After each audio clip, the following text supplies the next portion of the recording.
What's up, guys? Welcome back to the channel. Boozer here. Thanks for stopping by. Today's video, we're going to be talking about the upcoming brand new Fusion. Just got announced. Full kit is released. We also got some little tidbits here about the upcoming sixth annual anniversary event for Raid Shadow Legends. So let's jump right into it. So as you can clearly see here, I'm showing you guys some exclusive, deck slides from the content creators.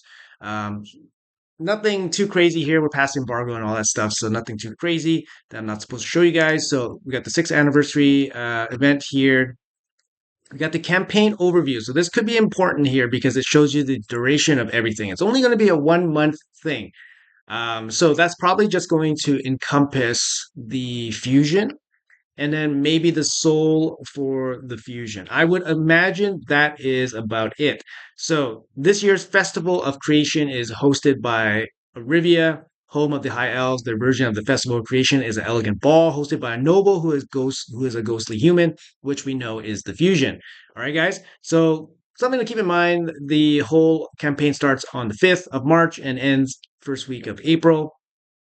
Coming up next, we do have some lore stuff here. I'm not going to go over this here, but basically they hold this very, extravagant ball, and this is some dance happened at the ball between Lumera and Suroth, and this is the creation of everything, Teleria, something, something, something. But anyways, you guys can quickly go over that yourselves. I'm not going to talk to you guys about the lore stuff.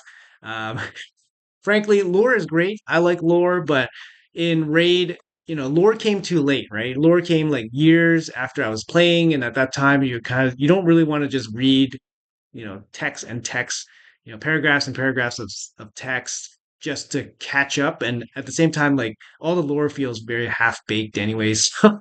um, Okay, so let's talk about the fusion here. So we got Lord Entertainer Fabian. So that is the champion that is up for grabs. I know you guys saw a little bit of a teaser, I think yesterday.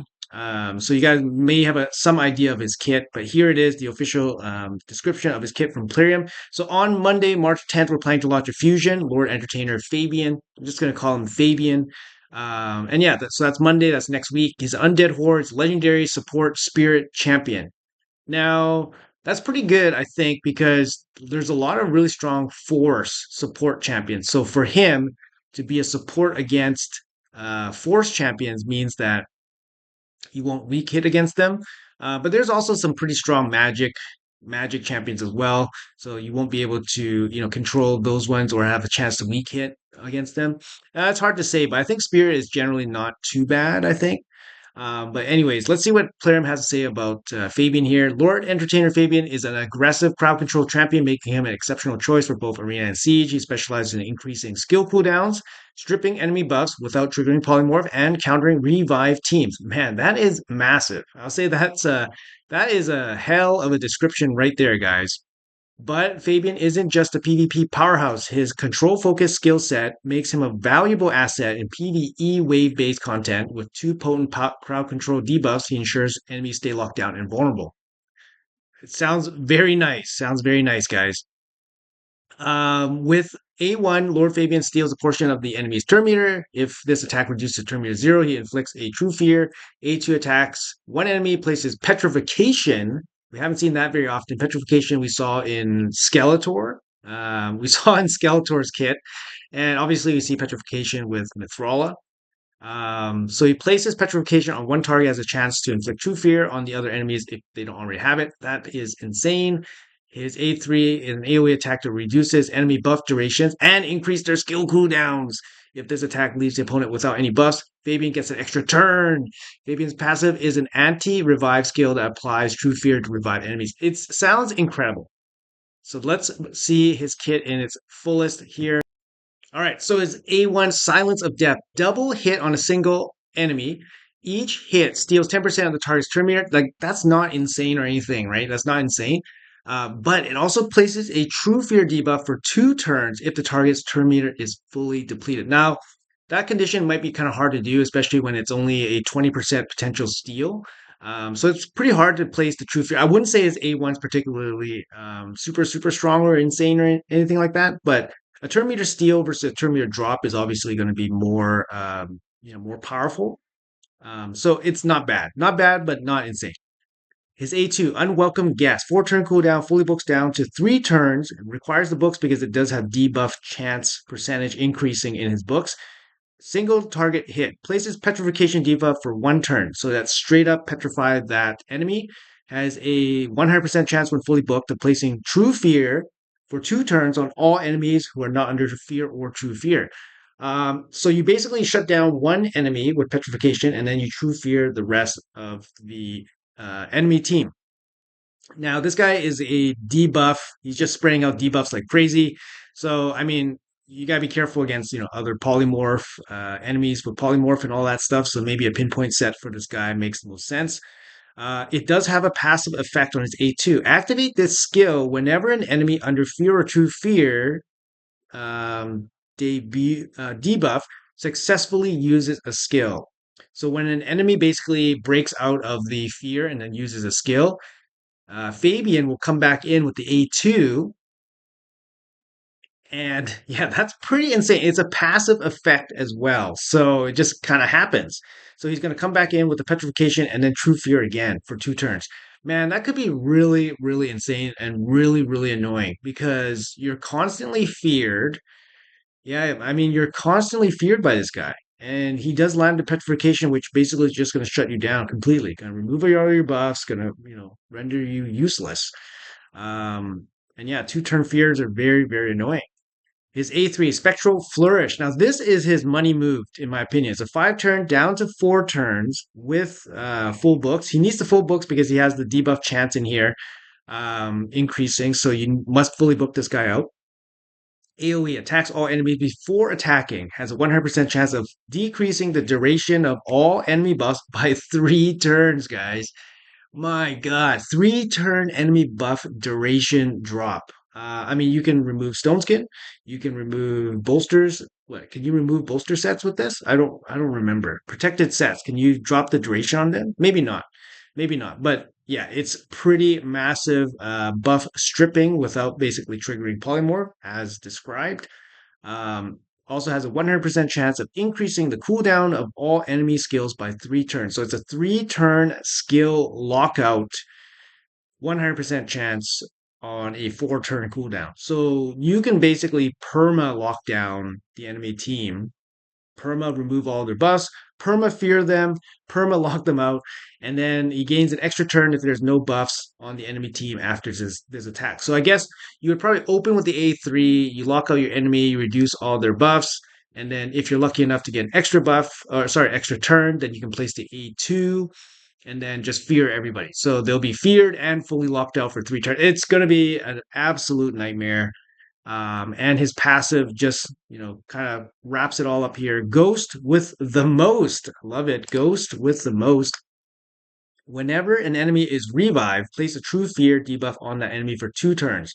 If there are multiple champions on the team, blah, blah, blah, with this effect only trigger once. Okay, so whenever an enemy is revived, instantly place fear on them. Remove any hard CC debuffs from this champion before the start of their turn. So this guy cannot be controlled. Wow, this guy is the real deal. I love this. This guy as a fusion makes me very happy because he is a champion that you don't need to basically pull. You don't need to pull him, right? You just need to complete this fusion, and then you have this incredible tool at your disposal for arena. Um, he cannot be hard CC'd. His passive, he cannot be hard CC'd. He shuts down revive champions. So even if yeah, he shuts down revive champions.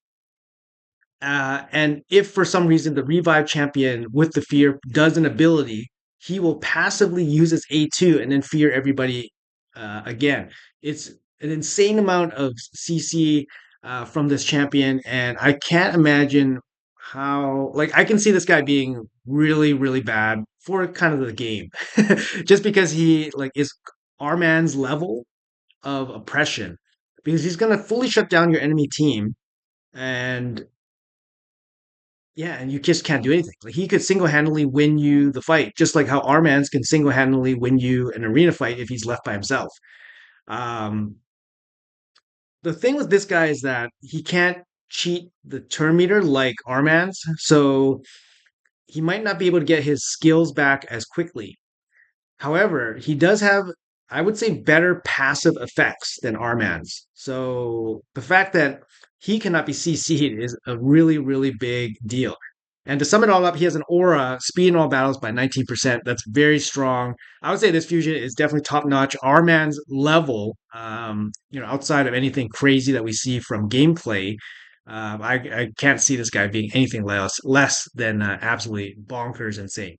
Anyways, guys, we also have some freebies that's going to happen during this whole festival of celebration, all that stuff. So there's going to be an in-game gift being launched. It's going to be a 5-day log-in chain gift during the celebration period. It's going to last for the month of March. So make sure you guys get in on that. I have no idea what it's going to be. It's probably going to be something, I don't know, maybe they're going to be generous and give us an ancient shard or something like that. But yeah, so we have that in-game gift. So make sure you log in for that 5 days. And there's also going to be this community landing page puzzle. So there's going to be a puzzle that everyone's going to be able to do. There's going to be some free goodies as well. Once you can line up the puzzle pieces in the correct orders, you're going to get some rewards along the way as well. And that's going to last during the month of March as well, during the celebration here. So we got a couple freebies. We got an insane fusion coming up. Hopefully, you guys are ready for all of that. Yeah, I mean, this potentially could be, Arman's 2.0. Insane champion for PvP, insane champion for PvE. And who knows, maybe there's some weird, crazy fear synergy that could happen with this guy as well because he's just placing fears like crazy. So could be very, very insane. Like I'm thinking Fortis, but you never know. uh, anyways, guys, hopefully you guys enjoyed the video. Make sure you guys leave me a comment and let me know what you guys think. Are you guys ready for this fusion? Would love to hear from you guys. Still a couple days away, so at least you guys can kind of prepare. At least maybe have like 5 days of heads up. It's starting on a Monday, so keep that in mind. It starts on a Monday, so that means the first shard event will likely be a couple days from there. So you guys still have a little bit of time to save up some shards to participate in all of this. And also keep in mind that there's probably going to be a 5-star soul for this champion up for grabs during this whole month of celebration. And for this champion, his kit requires accuracy. All his stuff doesn't happen without high accuracy. So getting the 5-star soul for him would be absolutely critical. So make sure you guys are ready for all of that coming up. But anyways, guys, let me know in the comments below what you guys think about all of this. And yeah, hopefully you guys enjoyed the video. And I'll see you guys in the next one.